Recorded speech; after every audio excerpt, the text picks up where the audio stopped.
Olá, pessoal, tudo bom com vocês? Na aula passada a gente estudou sobre língua, linguagem, variedade linguística e hoje nós iremos ver um pouquinho sobre níveis de linguagem, adequação linguística, gêneros e tipos textuais. Muito bem, os níveis de linguagem a gente chama também níveis de fala. Eles são os diferentes registros em que a linguagem pode ser utilizada pelos falantes conforme o contexto comunicativo, ou seja, conforme o lugar que essa pessoa está se comunicando. Ou também, a gente deve considerar também o nível de escolarização dos falantes, certo? Esses níveis de linguagem, eles se dividem em 4 tipos, que é o nível culto. O nível culto caracteriza-se como uma linguagem que se utiliza da língua padrão, desfruta de prestígio, é utilizada em situações formais e os falantes são altamente escolarizados. Esse nível é bastante utilizado pela literatura, certo? Nós também temos o nível comum ou coloquial, que é intermediária entre o nível culto e popular. É uma linguagem espontânea, coloquial e familiar, né? Que esse nível a gente utiliza bastante no nosso dia a dia. Temos também o nível popular ou vulgar, que é subpadrão linguístico, ausência de prestígio, vocabulário restrito e uso frequente de gíria, né? Essas gírias é utilizado bastante pelo público jovem, né? E geralmente esse nível é usado também por aquelas pessoas que não tiveram acesso à educação, certo? Temos também o nível técnico ou científico, que ele é próximo ao nível culto, né? Uma linguagem formal, só que é uma linguagem mais formal. Esse vocabulário é peculiar, né? Um vocabulário difícil. É usado por comunidades específicas, né? Mestres, doutores, alto grau de abstração, pretensiosamente neutra, vocabulário preciso, rigor e ausência de emoção, certo? E aqui eu trouxe aqui um exemplo, né? Níveis de linguagem. Tem aqui o certo e o errado no idioma. Aí nós temos aqui 2 exemplos. O primeiro exemplo diz assim: tá na cara que eles não teve peito de encarar os ladrões. Né? A gente pode perceber que é uma linguagem mais brusca, né? Mais informal, certo? É uma linguagem que a gente pode utilizar na rua com os amigos, certo? Se você inserir essa fala aqui em um contexto informal, está completamente correto, porque está passando a mensagem, só que de forma informal, né? Agora, essa frase no ambiente formal, você está completamente errado, viu? Você precisa se adequar ao ambiente. E a 2 aqui, obviamente, faltou-lhes coragem para enfrentar os ladrões, né? Percebemos que é uma linguagem mais coloquial, mais formal, né? Essa linguagem se encaixa em todos os tipos, né? Que é uma linguagem correta. E é isso, gente. Bora lá para o próximo slide. Vamos lá para a adequação linguística, que diz assim: a linguagem não é uniforme. Ela sofre variação de acordo com o assunto, interlocutor, ambiente e intencionalidade, fatores que se referem à adequação linguística, certo? Então, essa adequação ela vai depender do ambiente, da intencionalidade, do assunto, do interlocutor, certo? A linguagem, assim como a roupa, não pode ser a mesma em todos os momentos, né?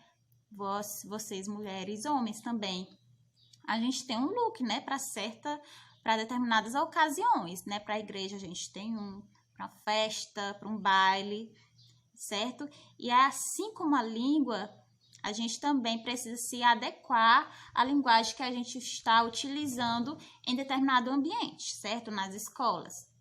Por exemplo, para falar, se referir ao professor, você precisa utilizar uma linguagem mais respeitosa, mais formal.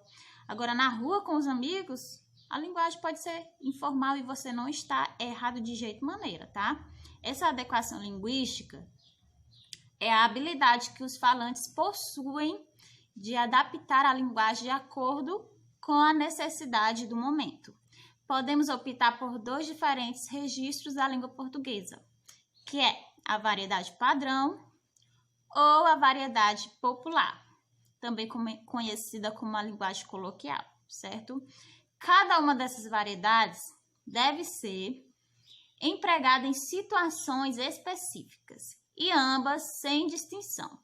Funcionam bem, cumprindo papéis específicos na comunicação. Por exemplo, na escola, conversando com os amigos, né? Fazemos o uso de uma determinada linguagem, certo? E, por exemplo, quando você fala com o professor também, né? Que eu também acabei de citar. Essa linguagem, ela sofre modificações, ficando de forma mais formal e mais respeitosa, certo? E aí eu trouxe um quadrinho, 2 quadrinhos, aliás, para exemplificar esse tipo de adequação linguística. E aí diz aqui, o menino diz aqui, cabelo laranjado, diz assim: Ricardo, eu estou desolado com o rompimento entre mim e Luciana.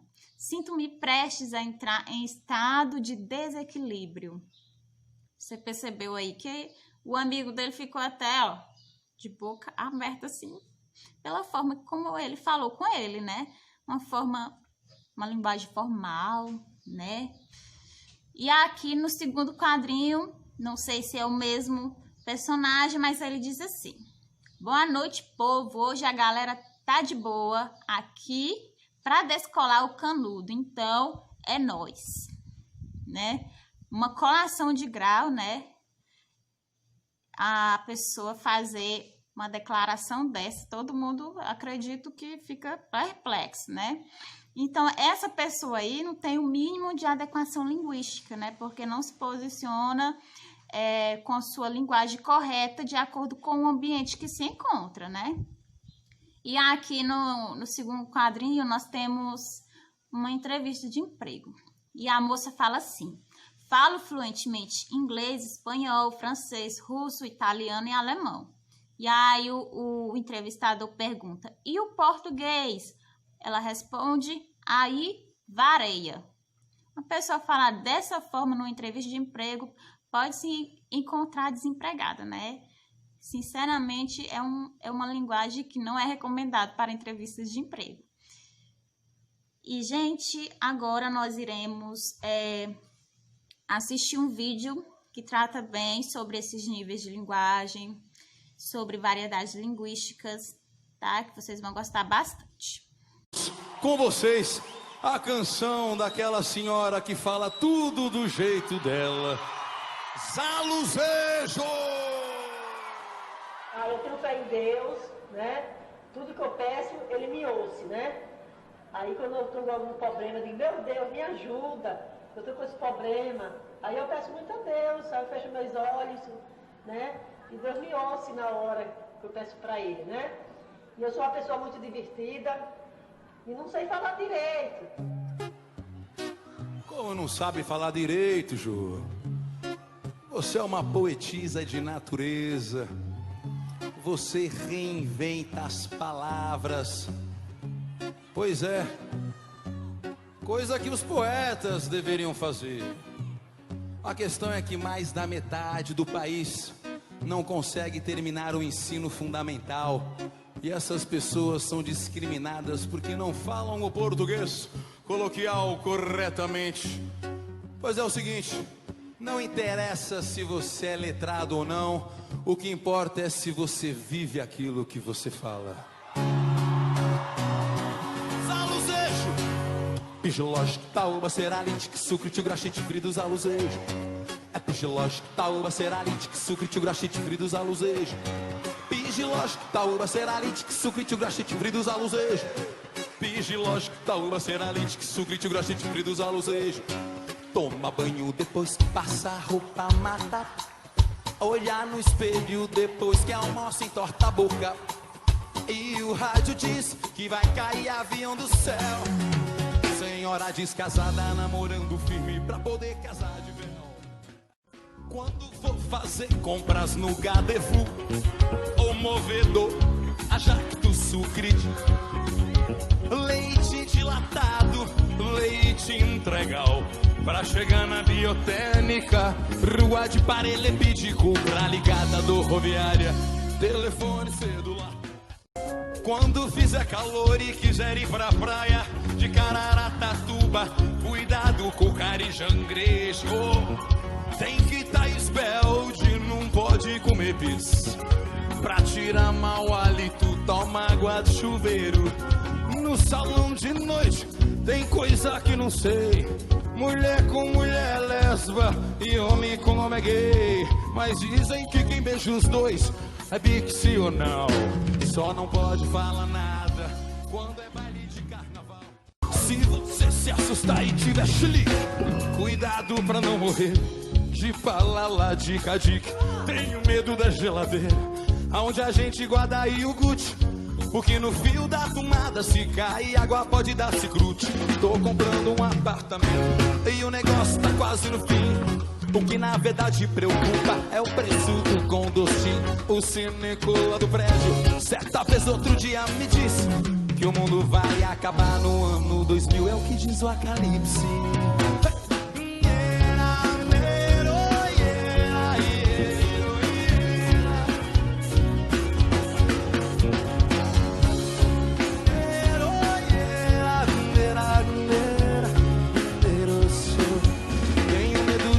Que vejo e aparece na televisão os prejos do Carajundu fugir em buraco cavado no chão. Terrorista, assassino e bandido, gente que já trouxe muita dor. O que na verdade preocupa é a fuga do seu crostador. Seu crosta quem não tem dinheiro, quem não tem emprego e não tem condução. Documento eu levo na brocheca porque é perigoso carregar na mão. Eu falo errado, mas falo o que eu quiser.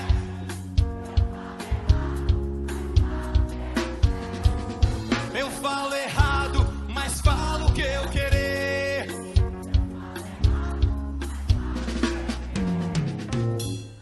Quando alguém te disser tá errado ou errada, que não vai S na cebola, que não vai S feliz, que o X pode ter som de Z, que o CH pode ter som de X.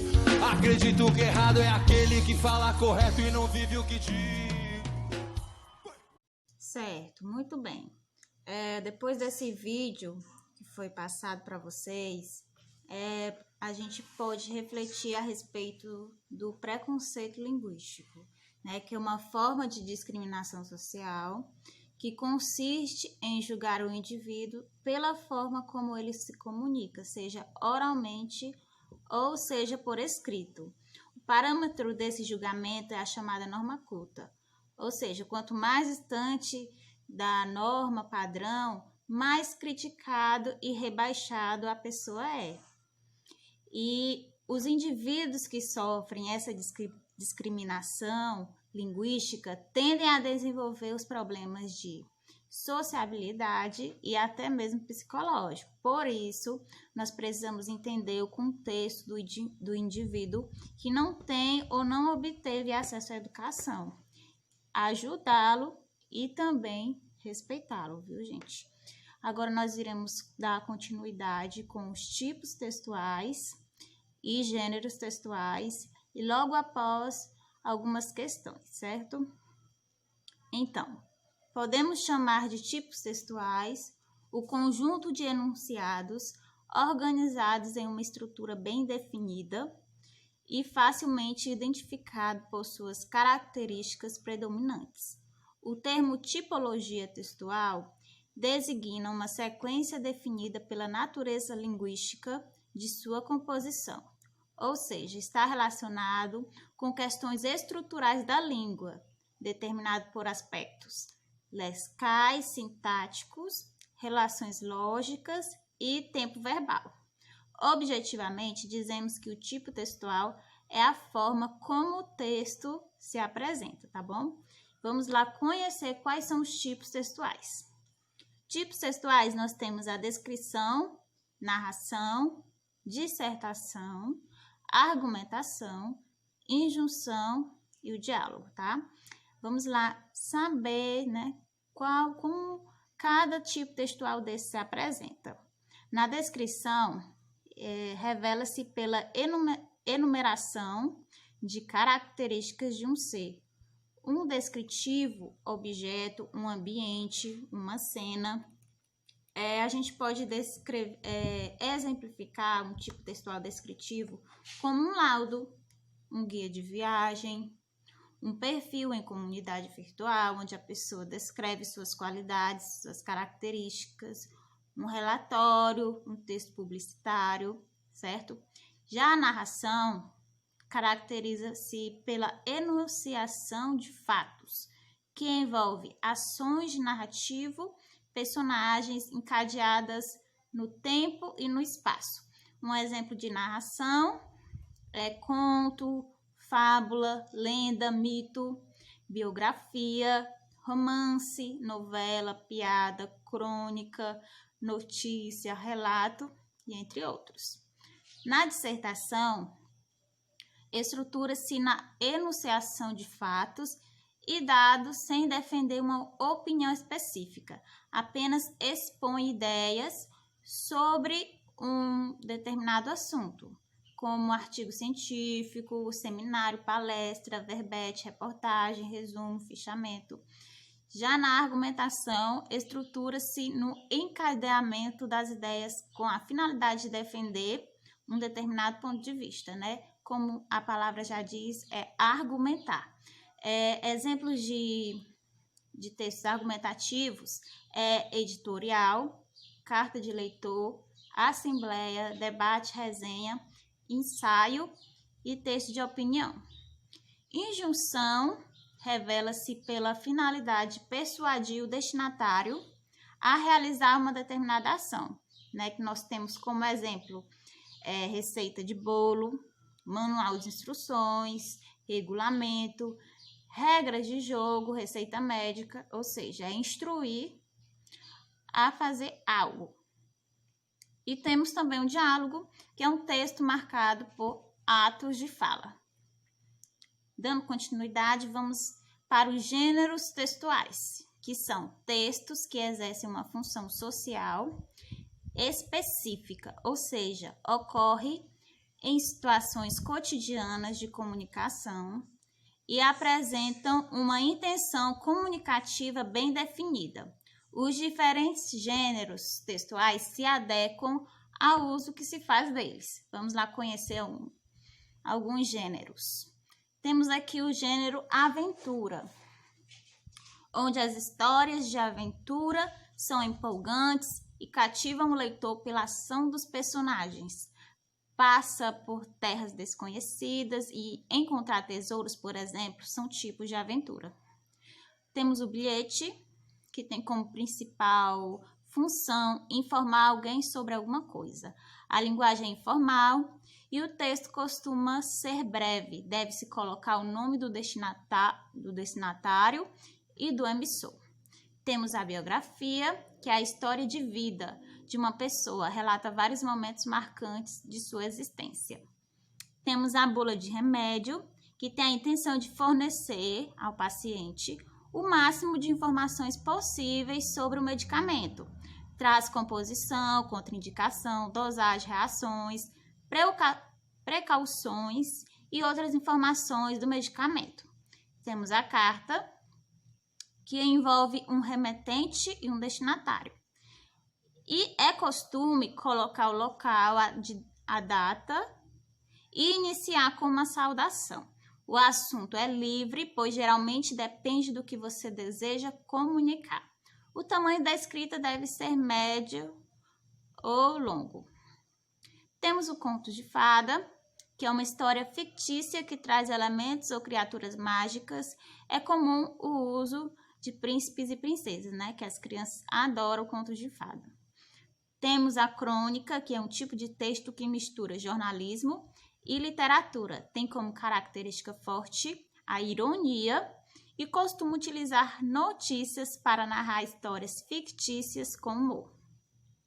Temos o diário, que conta fatos do cotidiano ou impressões que o autor teve sobre determinado dia. Geralmente é o autor que lê o diário, que costuma ser escrito em primeira pessoa. O e-mail é um gênero eletrônico escrito, cujas características lembram as de bilhetes e cartas, certo? Embora possam transmitir qualquer mensagem.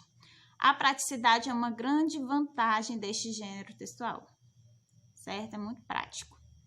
Temos a entrevista, que é um tipo de texto que tem a função de informar sobre um acontecimento ou levar ao público ideias e opiniões da pessoa entrevistada.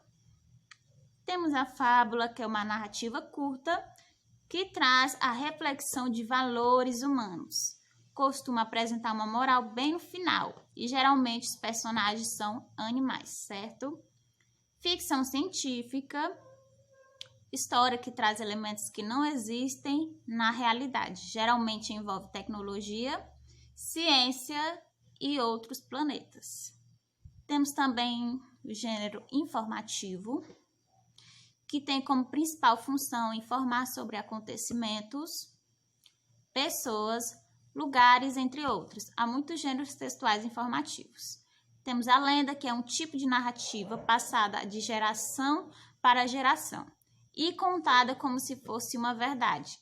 Tem elementos fantásticos e pode servir para explicar fenômenos ou acontecimentos reais. Temos um mistério, que traz uma história com elementos de suspense e costuma trazer a solução do principal enigma da trama no final da história. Temos o mito, que é uma narrativa fictícia que explica acontecimentos dos lugares, geralmente inclui seres fantásticos e deuses locais. Temos a poesia, que é um tipo de texto que traz um formato diferente, composto de estrofes e versos. Ele costuma ter um ritmo de letra musicada, pode ter rimas e expressa o sentimento do autor. Temos a receita, que é um injuntivo, tipo textual injuntivo, que é um texto que tem a função de ensinar alguém a preparar um alimento. É comum que venha dividido entre ingredientes e modo de preparo. Temos também o terror, que costuma apresentar personagens assustadores e contar situações que provocam medo no leitor usando elementos tenebrosos, certo? Agora vamos para as questões. A primeira questão diz o seguinte: preencha os parênteses com os números correspondentes. Em seguida, assinale a alternativa que indica a correspondência correta. Vamos lá. Aqui nós temos os tipos de narrar, argumentar, expor, descrever e prescrever. O que nós vamos fazer? Nós vamos enumerar a sequência correta dos conceitos que são voltados para esses tipos textuais. Aqui no primeiro diz assim: ato próprio de textos em que há a presença de conselhos e indicações de como realizar ações, com emprego abundante de verbos no modo imperativo. Vamos ver. Conselhos e indicações de como realizar ações geralmente são os textos injuntivos, certo? E os textos injuntivos, geralmente eles prescrevem, certo? Então, aí a gente já pode colocar aí prescrever, certo? O quinto tipo textual aí de prescrever já vai para o primeiro parênteses, certo? No segundo parênteses, diz assim: ato próprio de textos em que há a apresentação de ideias sobre determinado assunto, assim como explicações, avaliações e reflexões. Faz-se uso da linguagem clara, objetiva e impessoal, certo? Esse texto, essa apresentação de ideias, geralmente vai para o tipo textual expositivo, tá? Que é a função dele de expor ideias, certo? Sobre determinado assunto, sobre explicar alguma coisa, refletir sobre algo. Então, já vai aí para o texto, para o tópico de número 3, que é expor, certo? Voltado para o texto expositivo. Então, aí já vai ao 5 e 3. O próximo é ato próprio de textos em que se conta um fato, fictício ou não, acontecido num determinado espaço e tempo, envolvendo personagens e ações. A temporalidade é fator importante nesse tipo de texto, certo, gente? Se conta um fato, qual é o tipo textual que conta um fato, que narra? É narração, né? Tipo textual de narração, narrar, certo? Já vai aí número 1, tá? O terceiro parêntese, número 1. O próximo, ato próprio de textos em que retrata, de forma objetiva ou subjetiva, um lugar, uma pessoa, um objeto, com a abundância do uso de adjetivos. Não há relação de temporalidade, né? Como diz aqui, abundância de adjetivos, geralmente é o texto de descrição, de descrever, a ação de descrever coisas, geralmente é o tipo textual descritivo, tá? Então, aí já vai para o número 4, né? A ação de descrever. Temos aí, então, 5, 3, 1 e 4. A última que sobrou foi a 2, né? A ação de argumentar. Vamos lá ler o conceito de argumentação. Ato próprio de textos em que há posicionamento e exposição de ideias, cuja preocupação é a defesa de um ponto de vista. Sua estrutura básica é a apresentação de ideia principal, argumentos e conclusão, né? Como já diz aqui, argumentos. Então, vai para o tipo textual argumentação, a ação de argumentar, viu? Número 2. Então, já temos aí o gabarito dessa questão, letra B, 5, 3, 1, 4, 2. E é essa questão que eu trouxe para vocês. Ficamos por aqui, tá? Obrigado pela atenção. Estamos aí para qualquer dúvidas, viu, pessoal? Até!